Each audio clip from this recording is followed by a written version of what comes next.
இதுவரை இந்த சம்பவங்களுக்கு பிறகு கூட்டணி அமைவதற்கு கிட்டத்தட்ட 60% வாய்ப்பு இருப்பதாகவே நான் உணர்கிறேன். காரணம், எதிரிக்கு எதிரி நண்பனாவான் என்பதை அரசியல் சித்தாந்தம் நமக்கு கற்றுக் கொடுத்திருக்கிறது.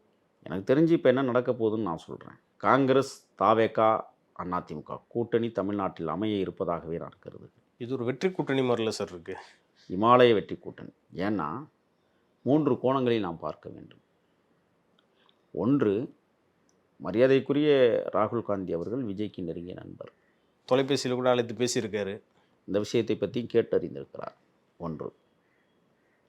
2வது, அதிமுகவிற்கு இப்பொழுது அதிகாரத்தை கைப்பற்ற வேண்டும், ஆட்சியை கைப்பற்ற வேண்டும் என்கிற கோட்பாடு இருக்கிறது. பிஜேபிக்கு எத்தனை சதவீதம் ஓட்டு தமிழ்நாட்டில் இருக்குன்னு நீங்கள் நினைக்கிறீங்க? கடைசியாக மக்களவைத் தேர்தலில் 11% வரைக்கும் வாங்கியிருக்காங்க. கூட்டணி 3.8% ஓட்டு வங்கியை தான் பாஜக வைத்திருக்கிறது. அந்த ஓட்டு வங்கி அதிமுக வெற்றியை தீர்மானிக்காது.